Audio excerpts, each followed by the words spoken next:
Good morning dear student, online ক্লাসে স্বাগতম। কেমন আছো তোমরা সবাই? আলহামদুলিল্লাহ, আশা করছি ভালো আছো।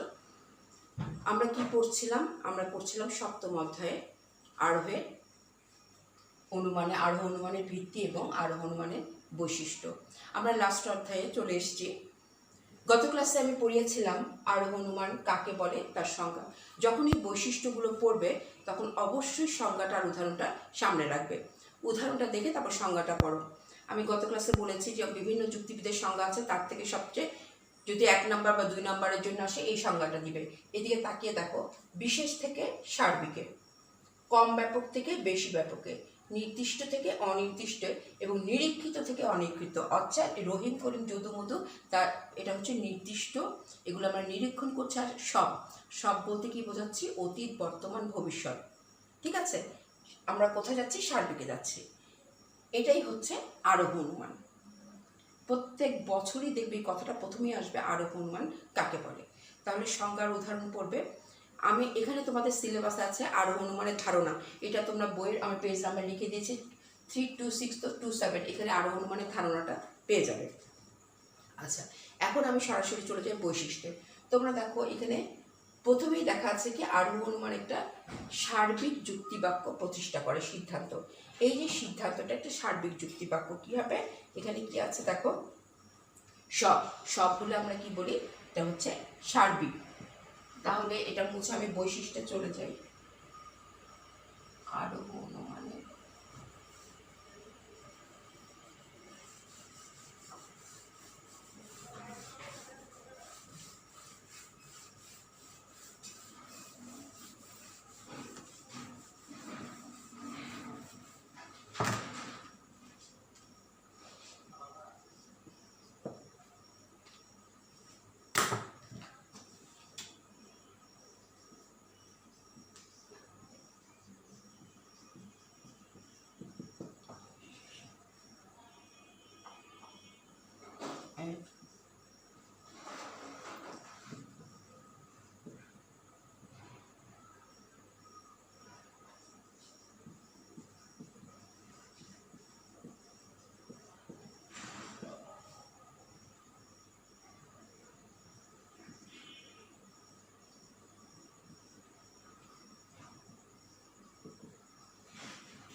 আমরা তিনটা করে পড়ি। দেখো প্রথমে কি বলছি? সিদ্ধান্ত সার্বিক যুক্তিবাক্য।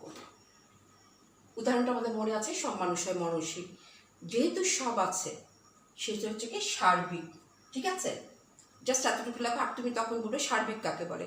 যখন কোনো যুক্তিবাক্যের বিধেয় সমগ্র উদ্দেশ্যকে স্বীকার বা অস্বীকার করে তাকে সার্বিক যুক্তিবাক্য বলা হয়। এখানে সব মানুষকে স্বীকার করা হয়েছে, ব্যাস লিখে দিলে।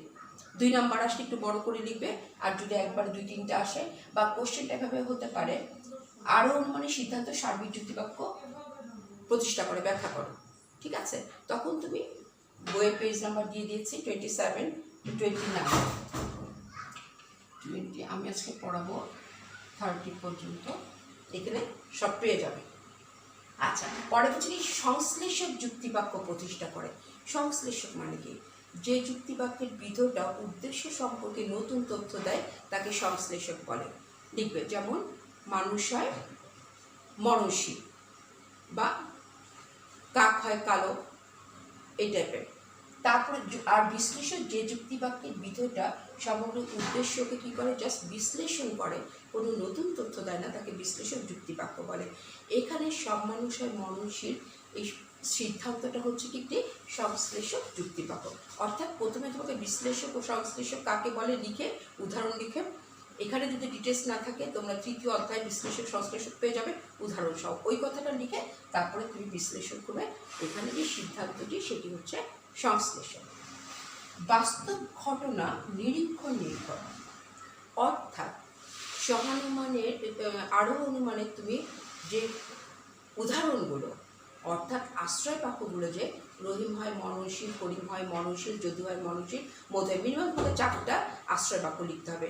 তাহলে এই যে দৃষ্টান্তগুলো বাস্তব ঘটনা, অর্থাৎ বাস্তব রহিম করিম যদুর মধ্যে জাস্ট আমি এক্সাম্পল দিয়েছি, এরকম প্রতিদিন যে মানুষ মারা যাচ্ছে এটা কোথা থেকে নিচ্ছি আমরা, বাস্তব জগৎ থেকে। তাহলে কি হচ্ছে, আরও অনুমান হচ্ছে বাস্তব ঘটনা নিরীক্ষণ করে, এই জন্য হচ্ছে বাস্তব ঘটনা নিরীক্ষণ নির্ভর। অর্থাৎ বাস্তব ঘটনা দেখে আমরা বলি যে রহিম করিম যদু মধ্যে যেহেতু মারা গেছে সুতরাং সব মানুষ হয় মননশীল। আচ্ছা, এখানে তোমরা ডিটেলস আরও পাবে যে আগুন পরে যদি কাঠ পুড়ে যায় তাহলে আমরা সিদ্ধান্ত গ্রহণটা আগুন লোহা পড়ি থেকে আমরা বাস্তব। আচ্ছা, এখানে একটা উদাহরণ দিয়েছে, উদাহরণগুলো অবশ্যই পড়বে বই থেকে, আমি ডিটেলস এগুলো থিওরিটিক্যাল এত কিছু সম্ভব না, জাস্ট দেখবে যেখানে আছে উদাহরণ, যে তুমি দেখছো বড় হওয়ার পর থেকে যে আগুনের কাজ হচ্ছে কি দহন করা, পোড়ানো, বৃষ্টির কাজ হচ্ছে কি ভিজা। তাহলে তুমি বলবে বর্তমানে যদি বৃষ্টির কাজ ভিজায় বা অতীতেও ভিজিয়েছে তাহলে ভবিষ্যতে বৃষ্টির কাজ হবে, বা পানি কি করে ভিজায়। আগুনের কাজ হচ্ছে কি পোড়ানো। আমি যদি একটা কাগজ দিই বা কাঠ দিয়ে আগুনের মধ্যে তাহলে পুড়ে যাবে, তাহলে ভবিষ্যতেও সেটা পুড়বে। সেটা এটাই হচ্ছে কি বাস্তব ঘটনা নিরীক্ষণ নির্ভর, বাস্তবে দেখা গেছে। আচ্ছা, 4 নম্বর বলছে প্রকৃতির নিয়মানুবর্তিতা নীতির উপর ভিত্তি করে সিদ্ধান্ত গ্রহণ করা হয়। আচ্ছা আচ্ছা, এভাবে কথাটা আমি এভাবে লিখি, সিদ্ধান্ত প্রতিষ্ঠা করা হয়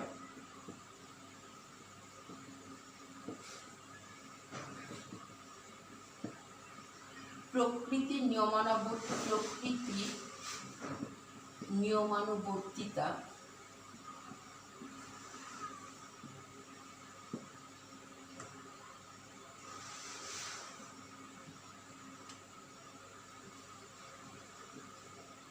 নীতির উপর ভিত্তি করে।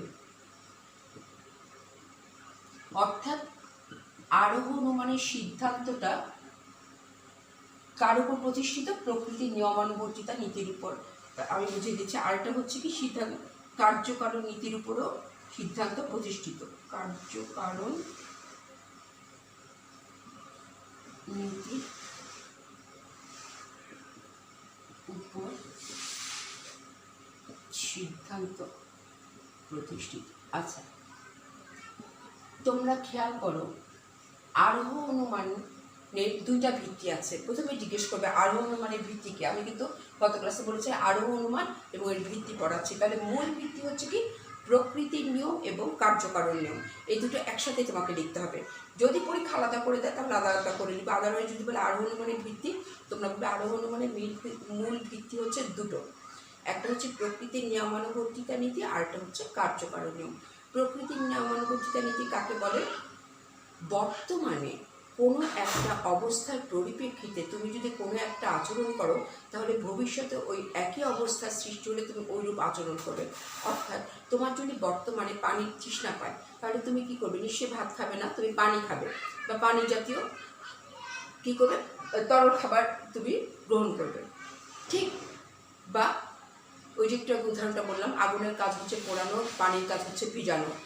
তাহলে তুমি যদি বর্তমান পর্যন্ত তোমার জন্মের পর থেকে তুমি এই জিনিসগুলো দেখে আসছো, তাহলে তুমি কি সিদ্ধান্ত নেবে যে ভবিষ্যতেও একই অবস্থার পরিপ্রেক্ষিতে আমরা একই রূপ আচরণ করব।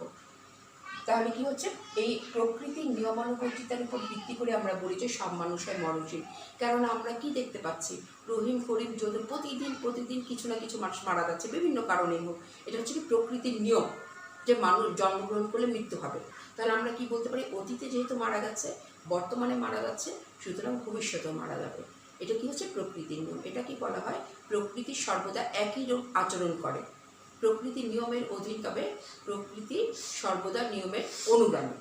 আচ্ছা, আরেকটা হচ্ছে কার্যকারণ। কার্যকারণ নীতির মূল কথা হচ্ছে কি, জগতের প্রত্যেকটা কাজের পিছনে একটা কারণ আছে, বিনা কারণে কোনো কিছুই হয় না, শূন্য থেকে শুধু শূন্যই আসে। আচ্ছা, প্রত্যেকটা কাজের, এখানে প্রত্যেকটা কাজের বলতে কার্যকারণ নীতি কী বোঝাচ্ছে, এই যে রহিম হয় মানুষের, করিম হয় মানুষের, রহিমের মৃত্যু, করিমের মৃত্যু, যদুর মৃত্যু, মধুর মৃত্যু, তুমি গিয়ে দেখো সবার মৃত্যু কিন্তু প্রতিদিন একভাবে হয় না, প্রত্যেকটা মৃত্যুর পিছনে একটা না একটা কারণ আছে। সেরকম জগতের ক্ষুদ্র একটা ঘটনারও একটা না একটা কারণ থাকে, বিনা কারণে কোনো কিছুই হয় না। সেটাই বলছে যে আরোহ অনুমান দুইটা নীতির উপর প্রতিষ্ঠিত, একটা হচ্ছে প্রকৃতির নিয়মানুবর্তিতা নীতি, পরবর্তী আমরা আরও ডিটেলস করবো, ভিতরে এটা পুরো বিশ্লেষণ দেওয়া আছে, আর এটা হচ্ছে কার্যকারণ নীতি। অর্থাৎ কার্যকারণ নীতির মূল কথাটা তুমি লিখবে, প্রকৃতির নিয়মানুবর্তিতা নীতির মূল কথা লিখবে, ঠিক আছে। 6 নাম্বার হচ্ছে সত্য জ্ঞাত অজ্ঞাত সত্য, জ্ঞাত সত্য থেকে অজ্ঞাত সত্যে গমন করা হয়। আচ্ছা, জ্ঞাত সত্য থেকে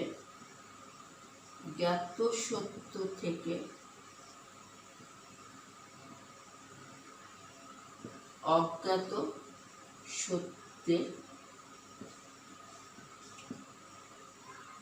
গমন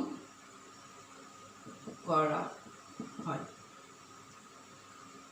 এই কথাটার মানে হচ্ছে আমরা আমাদের জ্ঞাত সত্যটা কি, রহিম করিম যদু মধুর মৃত্যু, অর্থাৎ বর্তমানে আমরা যেটা দেখছি, অতীতটাও আমরা দেখিনি, ভবিষ্যতেও আমরা দেখতে পারবো না। এখন কথা হচ্ছে এই যে এই জ্ঞাত সত্যটা হচ্ছে রহিম করিম যদু মধু, আর অজ্ঞাত সত্যটা হচ্ছে কি সব মানুষই মরণশীল। এখানে আমরা জ্ঞাত সত্য থেকে অজ্ঞাত সত্যে গমন করি, আর আমরা জানি জ্ঞাত সত্য থেকে অজ্ঞাত সত্যে গমন করার প্রক্রিয়াকে কি বলা হয়, আরোহমূলক লম্ফ। তখন তোমরা আরোহমূলক লম্ফ কাকে বলে লিখবে, যে আরোহ অনুমানে আরোহমূলক লম্ফ বিদ্যমান। আরোহমূলক লম্ফ হচ্ছে জ্ঞাত সত্য থেকে অজ্ঞাত সত্যে গমন করা। এখানে আমরা রহিম করিম কিছু মানুষের মৃত্যু দেখে আমরা সমগ্র মানুষের মৃত্যুর কথা সিদ্ধান্ত গ্রহণ করি যে সব মানুষই মরণশীল। আচ্ছা, তারপর হচ্ছে আরোহমন, এই কথাটা কি 7 নম্বরে, আবার তুমি এখানে জ্ঞাত সত্য থেকে অজ্ঞাত লিখে উদাহরণটা দাও, আবার নিচে দিয়ে দাও আরোহমূলক উল্লম্ফন বিদ্যমান, আলাদা করেও দিতে পারো, আরোহমূলক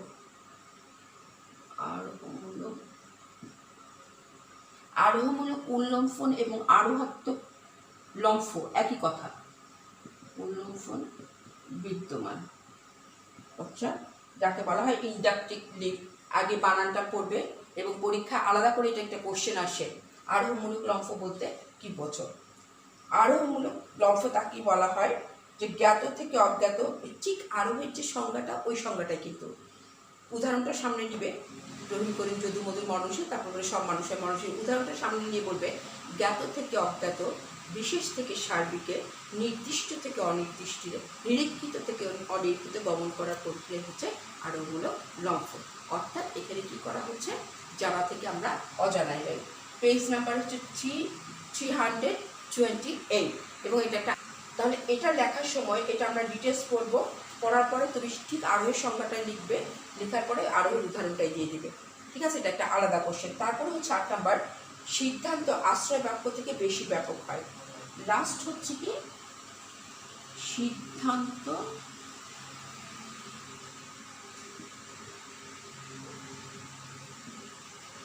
আশ্রয় বাক্য থেকে বেশি ব্যাপক হয়। ব্যাপক মানে বড়, কথাটা খেয়াল করো। উদাহরণটা রহিম করিম যদু মধু থেকে আমরা কি করছি, সব মানুষই মরণশীল। এই দিনে আমরা বুঝতে পারছি কি সিদ্ধান্তটা আশ্রয় বাক্য থেকে বড়, এবং এটা হচ্ছে আরোহ অনুমানের সবচেয়ে বড় বৈশিষ্ট্য, যার কারণে এটা অবরোহ অনুমান থেকে কি পৃথক। অবরোহ অনুমানে কি করেছিলাম, সব মানুষই মরণশীল, সকল কবি হয় মানুষ, সকল কবি হয় মরণশীল, প্রথমেই আমরা বড় থেকে ছোটতে চলে এসেছি, আর আরোহ অনুমানে ছোট থেকে বড়তে এসেছি। তাহলে তোমাকে একটা কোশ্চেন বলবে কোন আরোহ অনুমান ঊর্ধ্বমুখী আর কোনটা নিম্নমুখী, তাহলে তোমরা যদি একটা বুঝতে পারো তাহলে তোমরা আরেকটাই বুঝতে পারবে। আচ্ছা, তাহলে এটাই ছিল লাস্ট পরিশেষে আমরা বলবো অ্যারিস্টটল মত অনুসরণ আমরা বলতে পারি যুক্তিচিন্তার ক্ষেত্রে আরোহের গুরুত্ব অপরিসীম। আরোহের মাধ্যমে আমরা সারধর্ম সম্পন্ন নীতিমালিকা আবিষ্কার করি। আচ্ছা, বিশেষ আবিষ্কার করে আমি এই বিশেষ দৃষ্টান্ত বৃহত্তম জাতির অন্তর্বিশেষ বৃহত্তম জাতির উপর প্রয়োগ করি। গ্রিক দার্শনিক অ্যারিস্টটল আরোহ প্রকৃতির বৌদ্ধিক র্যাশনাল প্রক্রিয়াগুলো অভিহিত করেছেন। অর্থাৎ এই আরোহ অনুমানের উপর সবচেয়ে বেশি গুরুত্ব আরোপ করেন যুক্তিবিদ অ্যারিস্টটল, এবং তিনি বলছেন এটা একটা রেশনাল প্রক্রিয়া, এবং এই প্রক্রিয়াটার মাধ্যমে আমরা কি আরোহ অনুমান যথাযথভাবে কী করে আরও ব্যাপকতা লাভ করে এই কতগুলো এই বৈশিষ্ট্যের মাধ্যমে। তাহলে তোমাকে প্রথমে কি বলছে সার্বিক যুক্তিবাদ, এটা কীভাবে বলবো উদাহরণটা দিলে। দ্বিতীয় সংশ্লেষণ, নতুন তথ্য দেয়। এখানে আমরা কি করি বাস্তব ঘটনা নিরীক্ষণ করি, নবীকরণ যদি বলি এটা বাস্তব জগতের ঘটনা। সিদ্ধান্ত প্রতিষ্ঠা করা হয় দুইটা নীতির মাধ্যমে, একটা হচ্ছে প্রকৃতির নিয়ম, অর্থাৎ প্রকৃতি সর্বদা একই রূপ আচরণ করে, ভবিষ্যৎ অতীতের মতোই হবে, এই টাইপের কথাগুলো। কার্যকারণ নীতি, প্রত্যেকটা কাজের পিছনে একটা কারণ আছে। জ্ঞাত সত্য থেকে অজ্ঞাত সত্যে গমন করি, যেমন রহিম করিম যদুমধু হচ্ছে জ্ঞাত সত্য, অজ্ঞাত সত্য হচ্ছে সব মানুষের মননশীল। আরোহ মূলক উল্লঙ্ঘন বিদ্যমান, ঠিক আরোহী সংজ্ঞাটাই দিয়ে দেবে, উদাহরণ দিয়ে দেবে, এটা হচ্ছে আরোহ মূলক উল্লঙ্ঘন। সিদ্ধান্ত আশ্রয় বাক্য থেকে বেশি ব্যাপক হয়, সিদ্ধান্তটা কি হচ্ছে সব মানুষ হয়, আর ওটা কি ছিল ব্যক্তি মানুষ, রহিম করিম যদুমধু। অবভিয়াসলি কি হচ্ছে সিদ্ধান্তটা হচ্ছে ব্যাপক। এগুলো হচ্ছে বৈশিষ্ট্য, একসাথে সবগুলো আসবে না, দুটো তিনটা বা তোমাকে একেবারে এক একটা তুলে দিতে পারে যে ব্যাখ্যা করো। তা সুতরাং এই 8টা সিদ্ধান্ত 8টা বৈশিষ্ট্য তোমার টোটের আগায় থাকতে হবে। এখন আমি চলে যাবো স্তরে। কয়টা স্তর আছে আরোহ অনুমানের? 10টা 9টা। একটা কথা মনে রেখো, বৈশিষ্ট্যগুলো যদি তুমি পরপর না পড়ো তোমার সমস্যা নেই, তোমার বৈশিষ্ট্য সব একসাথে আসবে না, কিন্তু তুমি যখন ইয়েগুলো পড়বে আরোহ অনুমানের যে স্টেজগুলো পড়বে, স্টেজটা কিন্তু তুমি যেমন 1 2 3 4 ধাপে ধাপে তুমি ক্লাস 1 2 3 4 এভাবে এসছো, ধাপগুলো যদি তুমি ঠিক না রাখো, যেমন তোমাকে একটা 2 নম্বরের কোশ্চেন দিতে পারে আরোহ অনুমানের স্তরগুলো লেখো, তুমি যদি উল্টা পাল্টা লেখো তাহলে কী হবে, স্তরগুলো ঠিক না রাখো তোমার মার্কস কাটা যাবে। তবে স্তরগুলো আমরা একটা পর একটা করবো। এখন আমি কী করবো আরোহ অনুমানের ধাপ বা স্তর বা স্টেজগুলো, তাহলে এটা আমি মুছে দিচ্ছি।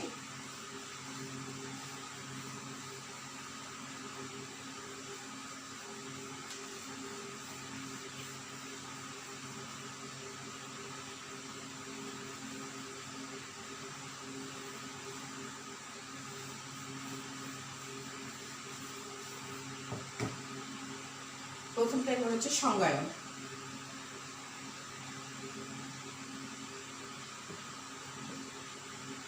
আচ্ছা, আমার মনে হয় পাশে পাশে ইংরেজিগুলো তোমরা নিজেরা একটু পড়ে নিও, কারণ হঠাৎ করে দিয়ে দিবে যে অপনয়নের ইংরেজি শব্দ কী, হ্যাঁ, তারপরে বলবে শ্রেণীকরণের ইংরেজি শব্দ কী, সার্বিকীকরণের ইংরেজি শব্দ কী। আমার মনে হয় এগুলো তোমাদের নিশ্চয়ই দেখানোর দরকার নেই, তবে প্রত্যেকটা জিনিস ইংরেজি প্রতিশব্দগুলো পড়ে ফেলো, 1 নম্বরের জন্য প্রয়োজন। তার প্রথমটা হচ্ছে সংজ্ঞায়ন, দ্বিতীয়টা হচ্ছে নিরীক্ষণ। আমি বলার সাথে সাথেই আমি বিশ্লেষণটা করে দিচ্ছি। আরোহ অনুমান প্রথমেই কী করবে, কোনো জিনিসের সংজ্ঞা দিবে, ঠিক আছে। তার প্রথমে কী প্রয়োজন, তার আগে আরোহ অনুমানের স্তর লেখার আগে প্রথমে তুমি সংজ্ঞাটা লিখে নিবে, এবং এই কথাটা লিখবে আরোহ অনুমানের মূল ভিত্তি হচ্ছে দুটো, প্রকৃতির নিয়ম, কার্যকরণ নিয়ম। আচ্ছা, 9টি ভাগে ভাগ করেছেন যুক্তিবিদগণ, এটা কিন্তু শ্রেণী বিভাগ না, অবশ্যই মনে রাখবে এটা শ্রেণী বিভাগ না, এটা হচ্ছে আরোহ অনুমানের স্তর,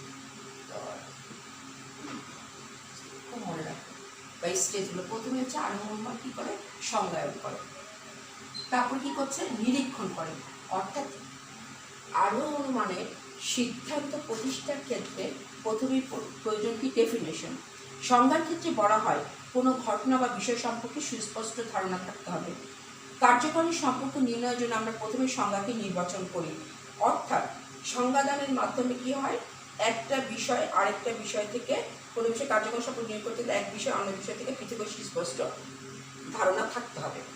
আচ্ছা, সংজ্ঞার মাধ্যমে সংজ্ঞা কেন দিই, সংজ্ঞা দিই এই কারণে যে একটা বিষয় থেকে আরেকটা বিষয়ে পার্থক্য করার জন্য। যেমন তোমাদের কতগুলো সাবজেক্ট আছে, ইকোনমিক্স, সিভিক্স, সোশ্যাল ওয়েলফেয়ার, ঠিক আছে, ধরো প্রত্যেকটা সাবজেক্টের সংজ্ঞা এক এক রকম না, কেন আমরা সংজ্ঞায়ন করি, যে ইকোনমিক্স বলতে কী বুঝি, সাইকোলজি বলতে কী বুঝি। আমরা যেমন ধরো যুক্তিবিদ্যায় পড়েছি সাইকোলজি কি, যে মানুষের বিহেভিয়ার নিয়ে আচরণ করে, সমাজে বসবাসকারী মানুষের ঐচ্ছিক আচরণ নিয়ে আলোচনা করে, এটাই হচ্ছে মনোবিজ্ঞান।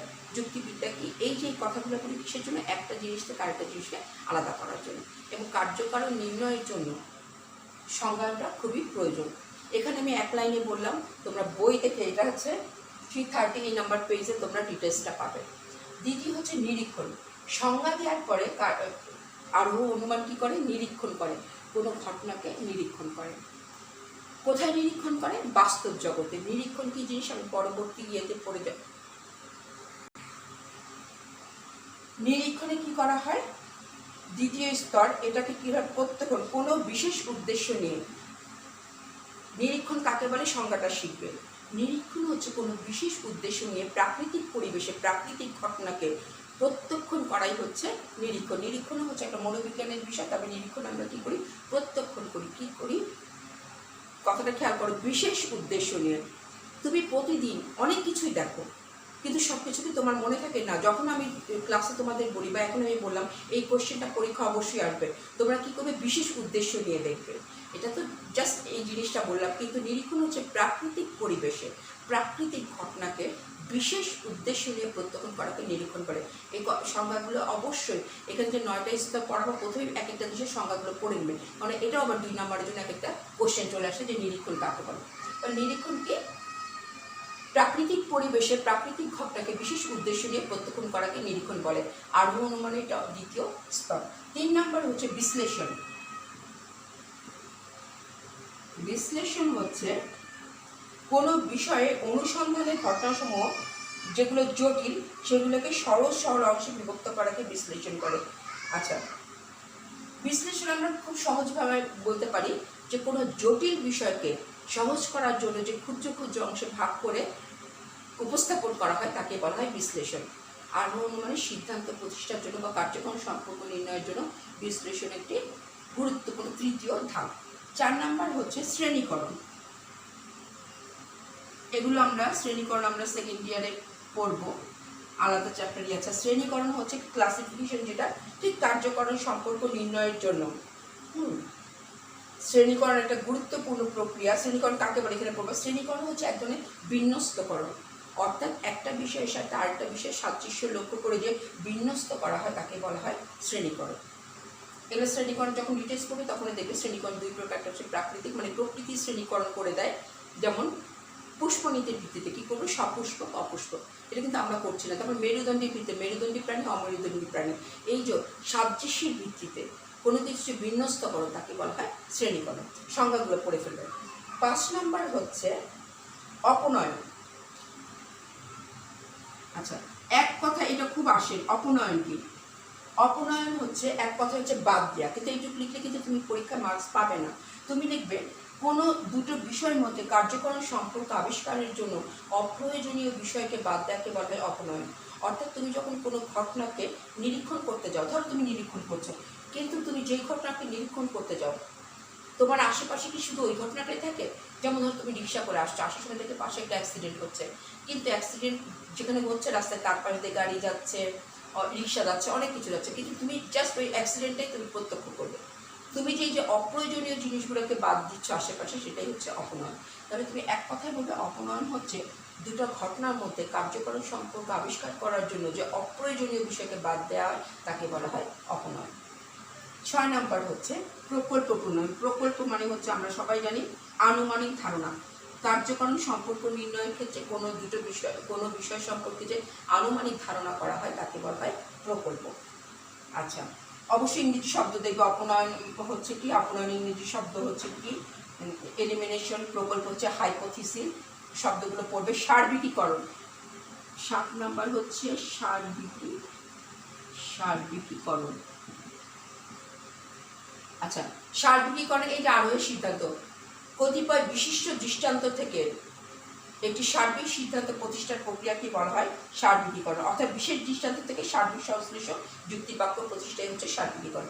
আরোহের লাস্ট লাইনটা লিখে দিবে সার্বিকীকরণ, আর উদাহরণটা দিয়ে দিবে। যেমন সব মানুষ হয়, রহিম করিম যুদ্ধের মধ্যে থেকে আমরা বলি সব মানুষ হয় মনসী। বা এখানে একটা উদাহরণ দিয়েছে, ম্যালেরিয়া রোগের কারণ বিশ্লেষণ করে দেখা যায়, প্রত্যেকবারই যখন দেখা যায় ম্যালেরিয়া কেন হয়েছে, মশার কামড়ে।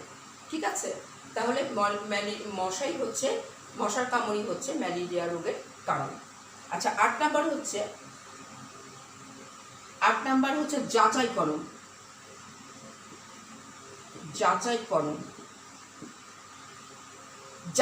এগুলো আমরা প্রকল্পের মধ্যে পড়েছি। তারপর আমি বলি যাচাইকরণ হচ্ছে ভেরিফিকেশন, যে সিদ্ধান্তটা নির্ভুল কিনা। আরোহণ অনুমান এটা গুরুত্বপূর্ণ ধাপ, যে তোমাকে সিদ্ধান্তটা তো বললাম সব মানুষের মননশীল, কিন্তু এখানে যাচাইকরণ করতে হয় কি, কেননা সিদ্ধান্তটা তুমি যে বলছো যেটা বাস্তবের সাথে সংগতিপূর্ণ কিনা, যে সব মানুষের মননশীল। আচ্ছা, 9 নম্বর হচ্ছে সিদ্ধান্ত প্রতিষ্ঠা। এতগুলো ধাপ আরোহণ মানে সিদ্ধান্ত প্রতিষ্ঠা করার আগে এতগুলো স্তর অতিক্রম করে সবার শেষে কি করে, 9 নম্বরে সিদ্ধান্ত প্রতিষ্ঠা করে। সিদ্ধান্ত প্রতিষ্ঠা অর্থাৎ এতগুলো স্তর অতিক্রম করার পরে সে চিন্তা করে যে এবার আমি সিদ্ধান্ত করতে পারি, যে যেহেতু যাচাইকরণ দেখা গেল সব মানুষের মননশীল, তাহলে কি হলো, আরও অনুমানের সিদ্ধান্ত হচ্ছে সব মানুষের মননশীল। তোমরা যখন একটা একটা করে ডিটেলস পড়বে তখনই তোমরা বুঝতে পারবে। স্তরগুলো একসাথে এভাবে আসে, স্তরগুলো লেখো, বা হঠাৎ করে দিয়ে দেবে শ্রেণীকরণ কত নাম্বার স্তর। তোমার যদি ধাপগুলো জানা থাকে স্টেজগুলো, তাহলে তুমি অটোমেটিকলি লিখতে পারবে। পরবর্তী ক্লাসে আমি তোমাদের পড়াবো আরোহের প্রকারভেদ, এগুলো আমরা আগেই পড়ে আসছি, আমি জাস্ট একটা ছকে দেখিয়ে দেবো। আজকে পর্যন্ত, আল্লাহ হাফেজ।